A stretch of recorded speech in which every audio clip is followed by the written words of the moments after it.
جملے کی وجہ سے میں ایک چھوٹا سا چوتھے امام کا تذکرہ کر دوں، کیونکہ یہ کربلا کا جہاد 11 محرم کے بعد چوتھے امام کے حوالے۔ چوتھے امام کا ایک ٹائٹل ہے زین العابدین، یہ ٹائٹل ہے، بہت مشہور لقب ہے، تمام عابدوں کی زینت۔ کیا باقی معصومین عابدین کے زینت نہیں تھے؟ ابھی آپ نے پورا اشرا سنا ہوگا چوتھے امام کے حوالے سے، گرچہ یہ تو مشکل ہوتا ہے کسی بھی عالم کے لیے کہ ہر مجلس میں چوتھے امام کے حالات پڑھے، لیکن مختصر حالات آتے ہیں۔ چوتھے امام کا ٹائٹل ہے زین العابدین۔ اب باقی اماموں کے مقابلے میں خود چوتھے امام کو جب ان کی پھوپھی نے اتنی نمازوں سے روکا، چوتھے امام کی پھوپھی روکا، تو ایک مرتبہ انہوں نے یہی کہا کہ پھوپھی آپ نے تو دادا کی نمازیں دیکھی، میں تو اس کے مقابلے میں کچھ بھی نہیں ہوں۔ بہت مشہور واقعہ ہے، بلکہ ڈائریکٹ بھی نہیں روکا۔ جابر ابن عبداللہ انصاری کو بلایا کہ آپ میرے بابا کے بھی صحابی ہیں اور میرے نانا کے بھی صحابی ہیں اور آپ عمر میں اتنے بڑے، آپ جا کے روکی۔ یہی جواب دیا نا کہ میرے دادا کی نمازوں کا کوئی مقابلہ کر سکتا ہے؟ پھر بھی علی کا لقب نہیں ہے زین العابدین، چوتھے امام کا لقب، اور عجیب انداز کا لقب ہے، عجیب انداز کا لقب ہے۔ شاید یہ آپ نے سنا تو ہوگا عشرے میں، لیکن اب 2 ہی منٹ 3 منٹ 4 منٹ لگیں گے اس کو ایک دفعہ سن لیجیے۔ عجیب انداز کا لقب۔ دیکھیں بعض اوقات کچھ القاب ایسے ہوتے ہیں جو دنیا میں ہیں آخرت میں نہیں، آخرت میں ہے دنیا میں نہیں۔ مثلا لفظ ایک لقب ہے بہت اہم، منصور، جو زیارت عاشورہ میں آیا ہے امام زمانہ کے لیے، امام منصور، کہ ہم حسین کے خون کا انتقام لیں گے اس امام سے جو منصور ہے۔ یہ امام کا لقب ہے۔ کس امام کا؟ 12ویں امام، خاص باقی 11 اماموں کا آپ استعمال کر سکتے ہیں، لیکن لقب یہ امام زمانہ کا۔ منصور مانے وکٹوریس، فاتح، جو فتح کرے گا ساری دنیا کو اسلام کے لیے۔ مگر روایت میں جملہ ہے کہ نہیں کہ اس دنیا میں میرا یہ بیٹا منصور ہے اور آسمانوں میں میری دادی منصورہ، شہزادی کا لقب ہے منصورہ۔ ایک ہی لقب ہے جو دادی اور پوتے میں تقسیم ہوا، مگر آسمان پر یہ لقب بنا فاطمہ کا منصورہ، زمین پہ یہ لقب بنا زمانے کے امام کا منصور۔ بلکہ جو حدیثیں ہیں، اب وقت نہیں رہا میرے پاس، جلدی خلاصہ حدیثوں میں یہ ہے کہ آسمان پر شہزادی کو فرشتے فاطمہ کے نام سے اتنا نہیں پہچانتے ہیں جتنا منصورہ کے نام سے پہچانتے ہیں۔ ہر گھر میں، ہر خاندان میں فاطمہ نام کی بہت ساری خواتین ہوتی ہیں، سیدانیوں میں فاطمہ نام کی بہت ساری، خود مولا سجاد ہے مثلا، مولا آقا حسین ہے، ان کی ماں کا نام بھی فاطمہ، ان کی بہن کا نام بھی فاطمہ، ان کی بیٹی کا نام بھی فاطمہ، اور ایک نہیں تینوں بیٹیوں کا نام فاطمہ، تو ماں بھی فاطمہ، بہن بھی فاطمہ۔ ابھی جو میں نے چوتھے امام کی پھوپھی کا حوالہ دیا وہ جناب زینب نہیں تھی، وہ فاطمہ بنت علی پھوپھی، جن کا نام فاطمہ۔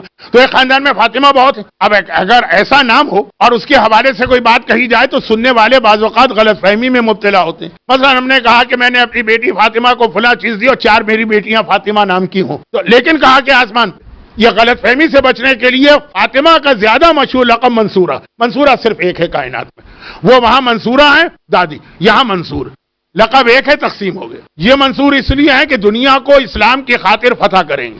وقت نہیں ہے تو میں لفظ فتح کو اچھا لفظ اس وقت نہیں بیان کر سکتا۔ اور آسمان پہ منصورہ اس لیے ہے کہ آسمان پر دنیا کی عدالت میں جن کے کیس کو ڈسمس کیا گیا، آسمان پر اللہ سب سے پہلے ان کے کیس کا فیصلہ ان کے حق میں کرے گا، وہاں پہ کامیابی ان کے لیے۔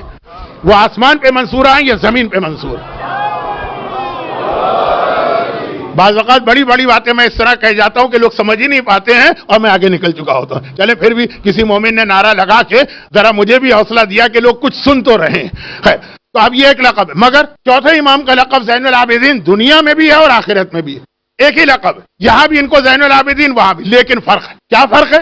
وہی جو کل والی بات تھی، الٹی بات۔ دنیا میں یہ لقب چوتھے امام کو کس نے دیا ہے؟ شیطان نے، اور آخرت میں چوتھے امام کو یہ لقب کس نے دیا ہے؟ خداوند الرحمان نے۔ ایک ہی لقب ہے دونوں جگہ، یہاں تقسیم نہیں ہوا۔ منصور کا لقب تقسیم ہو گیا، دنیا میں ان کو ملا، آخرت میں ان کو ملا، لیکن زین العابدین۔ اور اس کی روایت بھی آپ کو پتا ہے، کیونکہ روایت کا جو دنیاوی حصہ، یہ میرا اصل موضوع ہے ایمان کے تقاضے۔ وہ کیا ہے؟ وہ یہ ہے کہ ایک بار شیطان نے اللہ سے جا کے یعنی ایک درخواست کی یا جو اپنا ایک حق جتایا کہ خدا بندہ، یہ جو چوتھا امام ہے، الفاظ میرے ہیں، وقت نہیں ہے کہ میں الفاظ بناؤں، یہ جو اتنی عبادت کر رہے ہیں اور اتنی نمازیں پڑھ رہے ہیں، تو اس لیے کہ ان کا کوئی بڑا امتحان نہیں لیا گیا، مجھے موقع دے۔ اچھا، یہ ریکویسٹ شیطان پہلے حضرت ایوب کے لیے کر چکا تھا۔ حضرت ایوب عبد نواب، اللہ کا شکر ادا کرنے والے بندے تھے۔ شیطان نے کہا شکر اس لیے ادا کر رہے ہیں کہ دولت ہے، اولاد ہے، جائیداد ہے، غلام ہے، کنیزیں فاقے ہوں ان کے گھر میں، تو ہم دیکھیں گے کیسے شکر ادا ہوتا۔ خدا نے کہا جا، تجھے اختیار ہے۔ حضرت ایوب کا واقعہ تو ہر ایک کو پتا۔ اب مجھے نہیں معلوم، لیکن پاکستان میں جس زمانے میں بسوں میں سفر کرتا تھا، واقعہ ایوب کو بیچنے والے 4 آنے کی کتاب بیچتے تھے. پہلے واقعہ ایوب بس میں سناتے تھے، پھر کہتے تھے بھائیوں یہ 4 آنے کی کتاب خرید لو. خیر، تو بہت مشہور ہے حضرت ایوب کا واقعہ. تو شیطان کو اللہ نے اجازت دی، وہ گیا، بیٹے بھی مرے، کنیز غلامے بھی مرے، جائیداد بھی بک گئی، بیمار بھی ہو گئے، بہت سارے پرابلم، شکر جاری رہا. بہت اہم واقعہ ہے حضرت ایوب کا. صبر ایوب تو اردو کا محاورہ ہے. وہ سارا شیطان نے ایوب کو دیکھا. ایک بار چوتھے امام کی عبادت کو دیکھا کہ چوتھے امام کی زبان پہ اس انداز سے شکر ہے، اور نمازیں، امام کی نماز تو بتانے کی ضرورت نہیں، وقت بھی نہیں ہے، اور ابھی آپ نے سنا. کہا کہ مجھے ان کا امتحان لینے دے، پھر میں دیکھوں ہی کیسے عبادت کرتے ہیں. کہا جا. اب وہ کیا امتحان لے؟ دیکھیں، اب دیکھیں شیطان کی نگاہ میں سب سے بڑا امتحان کیا. آپ یہ نہ سمجھے میں اپنے موضوع سے ہٹ گیا، ابھی ایک جملے سے مل جاتا ہوں موضوع پہ. کیا ہے؟ مال، اولاد، قید، بیماری، یہ سارے امتحان چوتھے امام آلریڈی کربلا میں دے کے آ چکے ہیں. جتنے بھی ایوب کے امتحان شیطان نے لیے تھے نا، وہ سارے امتحان چوتھے امام آلریڈی کربلا میں دے چکے ہیں. وہ کون سی مصیبت تھی جو حضرت ایوب پر آئی اور چوتھے امام پہ کربلا میں نہیں آئی تھی؟ تو کہا یہ تو سارے امتحان دیے، اور اس میں چوتھے امام کی زبان پہ وہی اللہ کی بارگاہ میں توجہ رہی. کب آخری امتحان. یہ شیطان کا بہت بڑا ہتھیار ہے.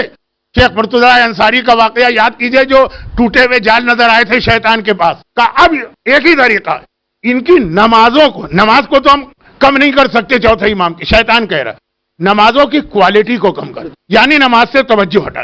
نماز قضا نہیں کرا سکتے، واجبات کی بات نہیں ہے. دن اور رات میں 1000 رکعت نماز پڑھنے والے کے بارے میں شیطان کو پتا کہ اس کو 998 بھی نہیں بنا سکتا ہوں میں. 1000 ہے تو 1000 ہی رہے گی. کہا لیکن اگر توجہ ہٹا لے، وہ جو میں نے کہا نا کہ دعا توجہ ہٹی ہے، کہا جا تجھے اختیار ہے. پھر وہ آپ نے روایت سنی، ایک بہت ہی زہریلا سانپ کی اشرح بن کے آیا، اور امام کی نماز ہے، اور وہ انگوٹھا چباتا رہا 2 رکعت نماز میں، اتنا سخت زہر، اور امام کے جسم میں زہر دوڑ رہا. دادا کے جسم میں ابن ملجم کی تلوار کا زہر سر کے ذریعے داخل ہوا، چوتھے امام کے جسم میں یہ زہر پاؤں کے ذریعے داخل ہوا. یہاں تک کہ امام نے نماز ختم کر لی، ایک لمحے کے لیے بھی توجہ تک نہیں ہوئی کہ کیا زہر اور کیا سانپ اور کیا اس کا کاٹنا. وقت بھی نہیں اور ضرورت بھی نہیں، ورنہ ذرا تفصیل سے بتا دیں. توجہ تک نہیں ہوئی. یہاں تک کہ نماز کا سلام پھیرا، السلام علیکم ورحمۃ اللہ وبرکاتہ. شیطان نے دیکھا کہ نماز کمپلیٹ ہو گئی. نماز تو اسے قضا کرانا ہی نہیں تھے، پتہ تھا کہ ناممکن کام ہے، پہاڑ سے سر ٹکرانا.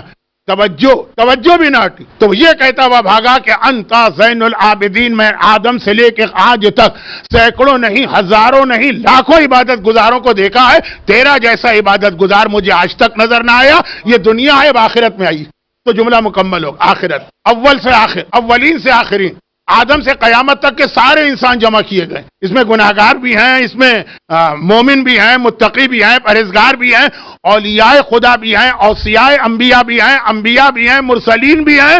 بڑی جسارت کر کے ایک جملہ کہہ رہا ہوں، پورے 14 معصومین بھی. یہ جسارت کیوں میں نے کہا؟ اگلے جملے کی وجہ. اور ایک بار اعلان ہوا قیامت میں خدا کی طرف کہ زین العابدین آگے آ جائے. اس پورے مجمع میں اعلان ہو رہا ہے زین العابدین آگے آ جائے. تو کون آگے بڑھا؟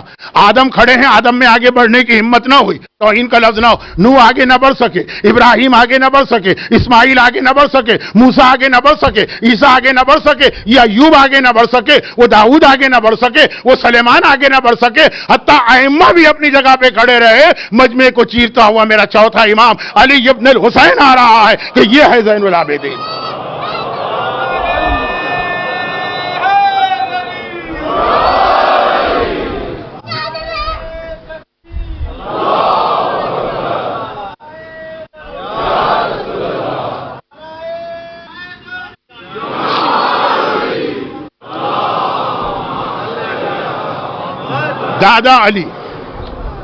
دادا علی کے لیے تو وہ حدیث بہت مشہور ہے کہ اگر کسی کو آدم کو ان کی ہیبت کے ساتھ، اور نوح کو ان کی مناجات کے ساتھ، اور ابراہیم کو ان کے خلت کے ساتھ دیکھنا ہے، 70 انبیاء تو وہ علی کے چہرے پر ہیں. مگر میدان قیامت میں یہ سارے انبیاء کے ہوتے ہوئے زین العابدین کہہ کر چوتھے امام کو بلایا گیا. تو اس دنیا میں بھی زین العابدین اس شیطان نے کہا جس کا ایکسپیرینس سب سے زیادہ. بھائی کسی کو کوئی لقب دیا جائے نا، تو لقب دینے والے کو دیکھا جاتا ہے کہ اس کی معلومات کتنی ہے. ایک دیہات اور گاؤں میں رہنے والا 10 منزلہ عمارت کو دیکھے گا، کہے گا اوہو اتنی اونچی عمارت، اس سے اونچی عمارت کیا ہوگی؟ لیکن نیو یارک سٹی میں رہنے والا جو 70 اور 80 اور 90 منزلہ عمارتیں دیکھتا، اس کی نگاہ میں 10 منزلہ عمارت کی تو کوئی اہمیت ہی نہیں ہے.